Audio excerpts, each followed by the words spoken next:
ইলিশ মাছ, চিংড়ি মাছ সব কিছু ভুলে যাবে যদি কিনা খাও এরকম বোয়াল মাছের ঝোল, জাস্ট ফাটাফাটি আর দুর্দান্ত। তো দেখো আমি প্রথমে এখানে বোয়াল মাছ নিয়ে নিয়েছি, সেখানে পরিমাণ মতো নুন আর হলুদ ভালো করে মাখিয়ে নিলাম। আর সর্ষের তেল কিন্তু মাস্ট, না হলে কিন্তু যখন তোমরা মাছটা ভাজবে তখন কিন্তু তেলটা ছিটে আসবে, কারণ বোয়াল মাছ প্রচণ্ড পরিমাণে ভাজার সময় ফোটে। তো দেখো আমি এখানে একটা কড়াইতে দিয়ে দিলাম পরিমাণ মতো সর্ষের তেল, তোমরা বেশি চাইলে বেশি দেবে, কম চাইলে কম দেবে।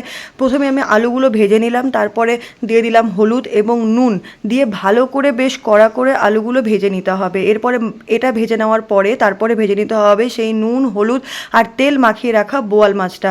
আর বোয়াল মাছটাও কিন্তু প্রচণ্ড কড়া করে ভেজে নিতে হবে, এমনও না যে একদম প্রচণ্ড কড়া, আবার এমনও না যে একদম বেশি ভাজা হয়নি, নর্মালভাবে লাল লাল করে ভেজে নিতে হবে বোয়াল মাছগুলো, এক পিঠ দু পিঠ, আর ভালো করে ঢাকা দিয়ে ভাজবে। তো দেখো আমার বোয়াল মাছগুলো ভাজা হয়ে গেছে।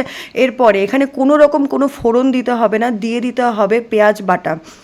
আমি দুটো পেঁয়াজ নিয়ে নিয়েছিলাম, সেটাকে আমি পেঁয়াজটাকে ভালো করে মিক্সিং গ্রাইন্ডারে ভালো করে আমি পেস্ট করে নিয়েছি। সেটাকে দিয়ে ভালো করে একটা কাঁচা গন্ধ চলে যাওয়া পর্যন্ত এটাকে ভালো করে নেড়ে চেড়ে নিতে হবে। তারপরে আমি দিয়ে দিলাম এখানে পরিমাণ মতো হলুদ গুঁড়ো, তোমরা যতটুকু রং চাও ততটুকু পরিমাণে তোমরা হলুদ গুঁড়ো এটার মধ্যে দেবে। তারপরে দেখো এখানে আমি একটা পেস্ট বানিয়ে নিয়েছিলাম, এখানে নিয়েছিলাম গোটা জিরে আর কাঁচা লঙ্কা, এটা কিন্তু শিলে বাটা, তোমরা চাইলে মিক্সিতেও বাটতে পারো। তো সেটা দিয়ে ভালো করে আমি নেড়ে চেড়ে নিচ্ছি, যখন একটা কাঁচা গন্ধ চলে যাবে তখন আমি এখানে দিয়ে দিলাম পরিমাণ মতো আদা বাটা। তারপরে আদা বাটা দিয়ে সামান্য পরিমাণে হাত ছেটা জল দিয়ে ভালো করে কষাতে হবে যতক্ষণ না পর্যন্ত কাঁচা গন্ধ চলে না যায়। এরপর যখন কাঁচা গন্ধ চলে যাবে তখন আমি এখানে দিয়ে দিলাম মানে একটু রঙের জন্য কাশ্মীরি লঙ্কার গুঁড়ো, এটা চাইলে তোমরা কমপ্লিট অ্যাভয়েড করতে পারো। তারপরে দিয়ে দিলাম পরিমাণ মতো নুন, এবার নুনটা কারো কম বেশি লাগতে পারে। চিনি কিন্তু সামান্য পরিমাণে অবশ্যই দেবে, চিনি হচ্ছে সব রান্নার টেস্টকে ব্যালেন্স করে।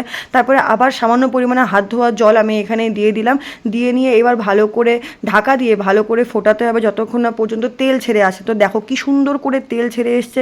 এবার এটাকে আরও একটু ভালো করে কষিয়ে দিয়ে দিতে হবে আগে থেকে ভেজে রাখা আলুগুলো ততক্ষণ পর্যন্ত কষাতে হবে যতক্ষণ না পর্যন্ত আলুগুলো সিদ্ধ না হয়ে যায়।